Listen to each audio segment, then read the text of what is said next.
What's going on, boys? Today we are talking a bit about keeping yourself sharp. I haven't been keeping myself as sharp as I should, and it bit me. Everything has, for the most part, seemed fine recently. No blow-ups, no major confrontations, and minimal hostility. And for those reasons and a number of others, I haven't been practicing conflict. I got comfortable, I got complacent, and I even committed the cardinal sin of imagining things are okay and actually might even get better. And I ended up walking into a shape up conversation with someone I thought I was okay with, and it didn't go well. Before I could confront him, he confronted me with a level of intensity and indignance I wasn't expecting. In my mind, if it was going to go to this place, it would go there after a few minutes, and in response to what I was saying.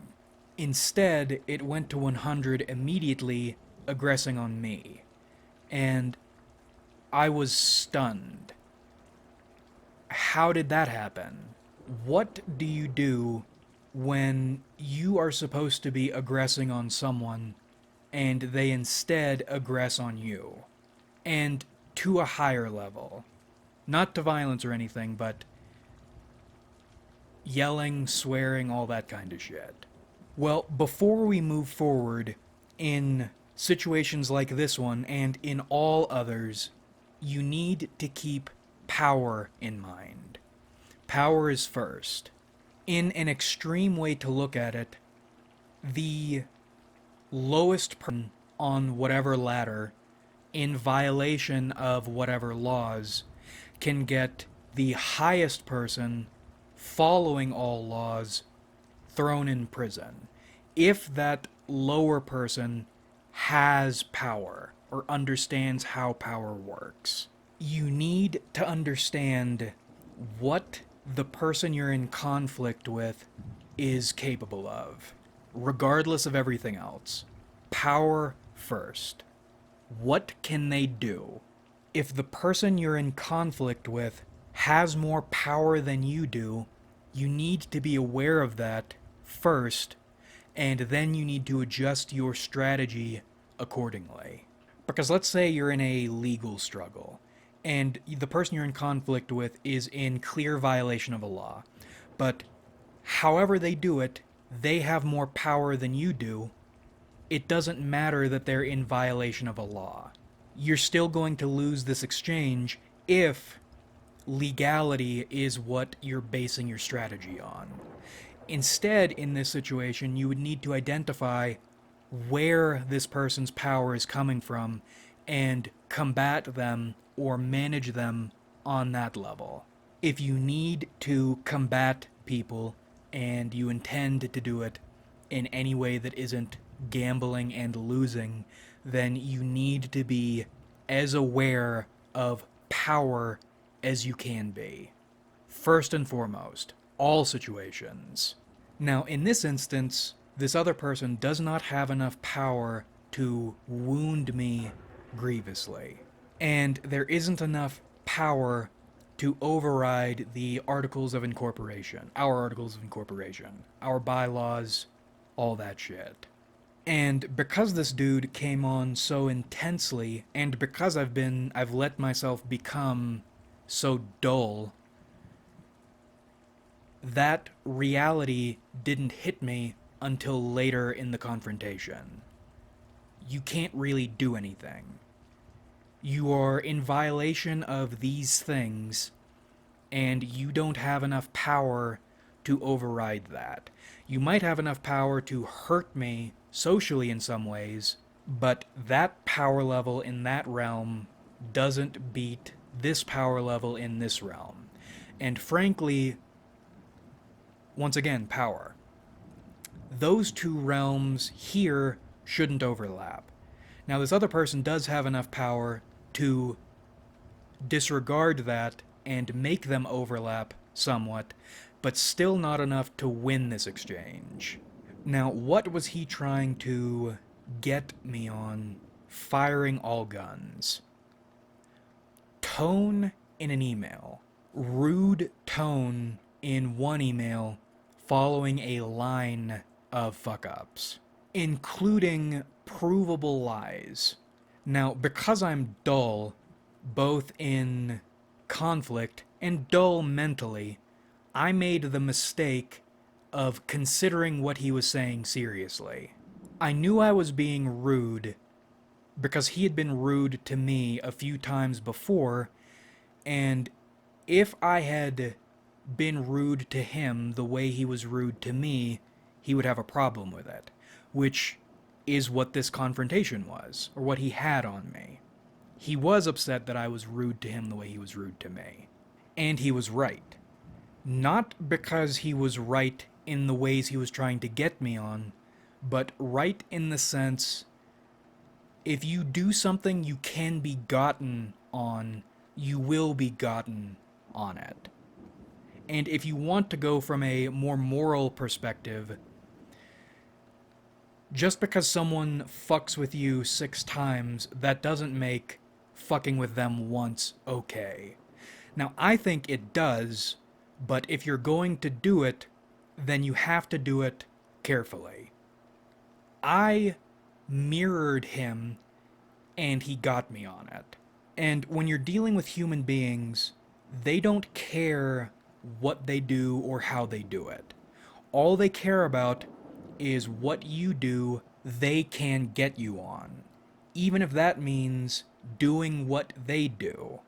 So, because from one point of view, he's right in the moral sense or the professional sense, in another point of view, he's right in that you shouldn't fuck up like this. You can't afford to fuck up like this. If you're going to take action carefully. I apologized in person, and I offered to send out a formal written apology, explaining with evidence everything I did wrong and what I was sorry about. And while this is a good covering your ass move, this is not something you need to do. If you are at a certain level and doing things in a semi-protected fashion. Because officially, in this case, we're here to discuss your conduct, not mine. And I could have said that. Maybe I should have said that. But dull, dim-witted Skimmerlit makes the mistake of trying to be fair with people, even if they're shitheads, when they make a good point. But you see, in official confrontations like this one, this is one of the reasons conceding, if not apologizing, be very careful about apologizing. You can concede without apologizing, can be useful. Because that admission, that personal apology, and that concession to apologize formally and publicly should diffuse everything from that dude's end. And of course, good God, great God, praise be to God, of course it didn't. That, in fact, made him angrier. And in his rage, he gave me a list of things that I could, and then did, refute. In addition to a bunch of personal shit. I have never in my life been called a fucking Democrat before. Which, if we want to go in the milk substitute appreciating route, that is an insult we could spend some time unpacking. We won't here. The fact it got more intense after I apologized shocked me, hit me like a lightning bolt. What are you doing? Why are we having this conversation in the first place? And people shit-talked me when I suggested keeping official and personal records, receipts, everything you can. Because when someone attacks you like this, and they don't have the power to go totally outside the system, then it becomes a within the system game. And if you are the one with the records, with the system knowledge, you can beat them on that field. You say you are not responsible for X. I can show you receipts, dated receipts, showing in your words that you took responsibility for X. You say you have done Y. I can show you a timeline of your not accomplishing Y. Months of your not accomplishing Y. Deadlines you didn't meet. Promises you didn't keep. Papers you didn't provide. All of it. You say Z needs to happen for X and Y even to matter. Well, here is Z. We have it right here. And I have proof that you knew that we had Z. I can give you proof of when you became aware we have Z. When it was presented to you and when you acknowledged that it was presented to you. Now, none of this would matter if this other person had the power to go outside the system or to make it irrelevant. But he doesn't have that power, so it becomes very important. And even if he could go outside the system, these sorts of records are important because you never know when you're going to need them. Just because, like, you might think cavemen evolved from throwing rocks to throwing spears, so why would you ever need to go back to rocks? You never know when a good old-fashioned rock is going to come in handy. And that's when the tone of the conversation changed. Once we, without verbalizing it, established if you could go outside the system, you would. You haven't, so you can't. Meaning this is the field we're playing on, and I beat you embarrassingly in this field. Complete, well, not complete, but change of tone. And I guarantee you it's going to get a lot uglier. Because a human being, when their power play to harm you doesn't work, they aren't going to concede entirely. They aren't going to change. People aren't capable of changing. Only you, as an individual, are capable of changing. They're going to back off here because they recognize, I mean, some people won't. Some people will realize they are in a losing fight. Maybe they'll never realize they're in a losing fight, but they'll keep on banging their head against the wall. And you love those people. You are grateful for those people. Other people are going to recognize they aren't going to win on this field, so they're going to pull back and figure out another field or another strategy to get you on. That's what happened here. Another thing you need to be aware of. It's never over. So I've built in as solid as I can think to make it official path forward. And I'm aware unofficial attacks are going to be coming.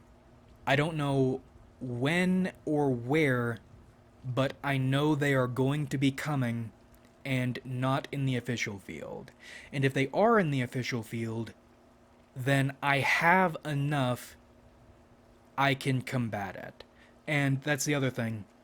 When someone tries you, be aware they're going to be coming from elsewhere if they didn't get you the first time. But also don't get complacent in your victory. Shore up your defenses on what they tried you on. You never know if they're going to try you the same way again to, like, check you some way. And it shocks me, it continues to shock me, the way manipulative people act when they know you have them. I was expecting this to be a tense but low temperature shape up conversation. I was not at all expecting to get jumped on that intensely, that quickly. But I should have known. And even if I wasn't expecting it, even if that were only a minor possibility, I should have been prepared for it. Now, thankfully, because of my records, because of my record keeping, I was prepared for it later. But you can't always afford to be prepared later. You can't always afford to take advantage of your preparations late. You made the preparations so you could react immediately.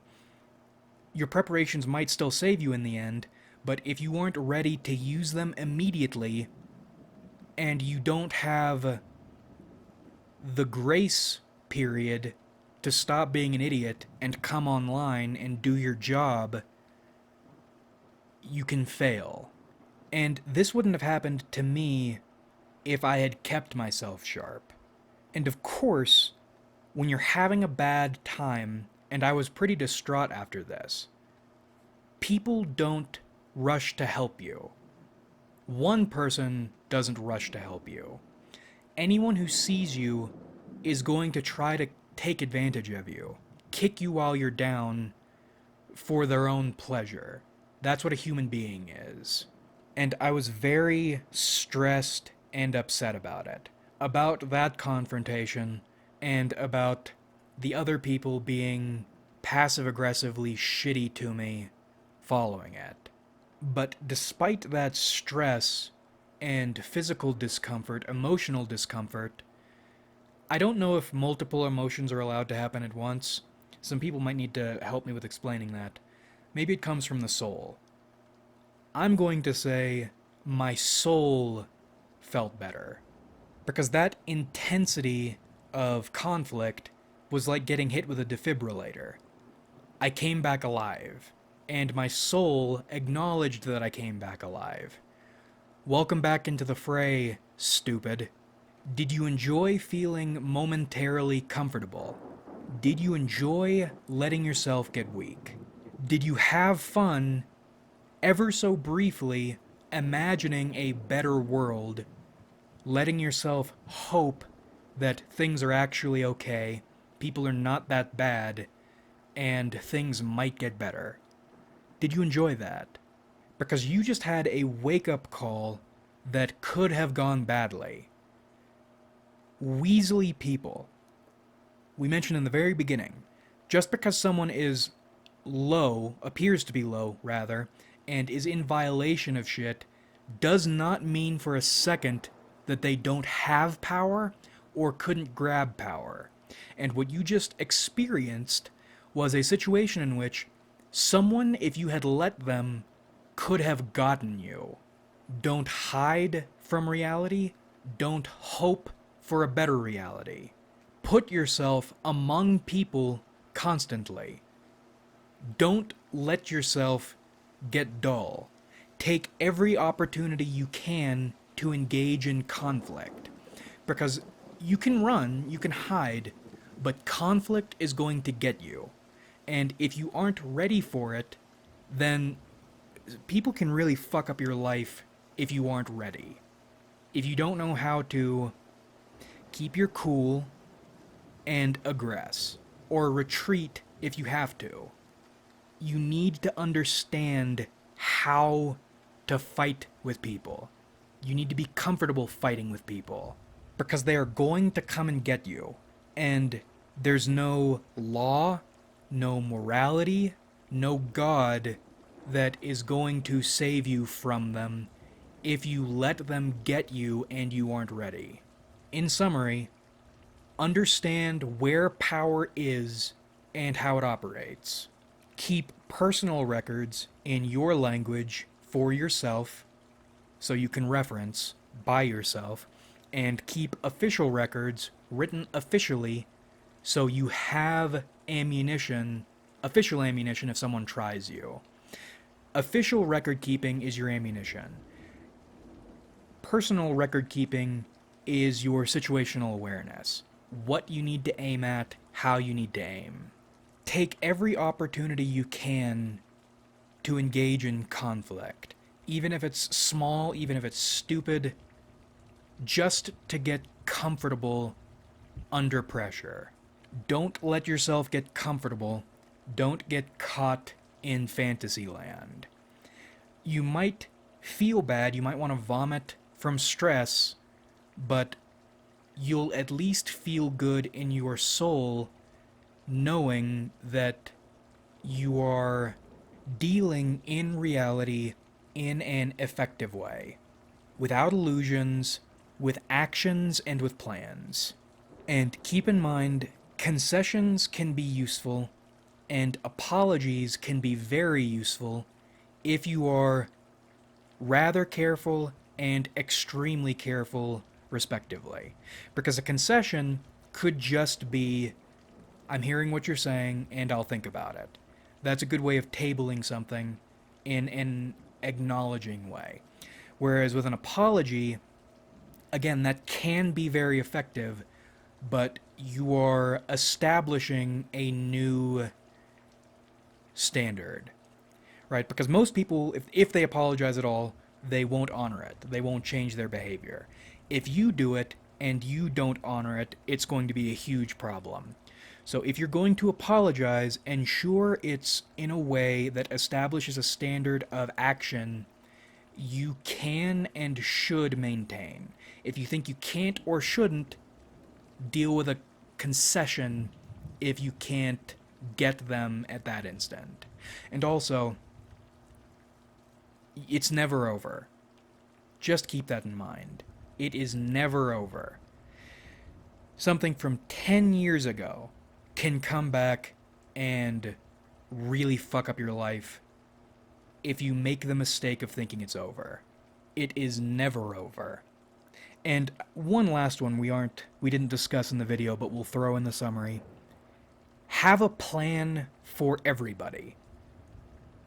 Doesn't matter how close you are to them, how much you trust them. Have a plan ready to deal with them when they turn on you. Because everyone, it's a brutal thing.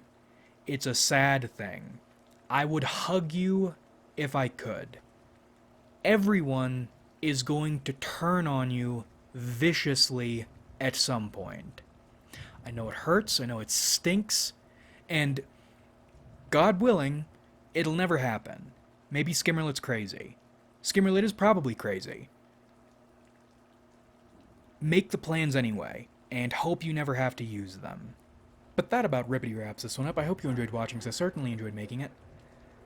God, I am not in the YouTubing mood lately. But we'll see what we can do. Maybe we'll come up with something. Like if you enjoyed, because it helps me out a lot. Subscribe if you haven't, because we do this shit sometimes. And comment your thoughts, 'cause I love hearing from you. How do you engage in conflict? Both for practice and maybe even for fun. Like I said, once you get used to it, once you get accustomed to it somewhat, your soul, you get some kind of, probably it's brain chemistry reward for it. Let me know. Thanks again for watching, everybody. Really, we have a lot of fun on this channel. So much fun. In fact, you can keep records of how much fun you're having.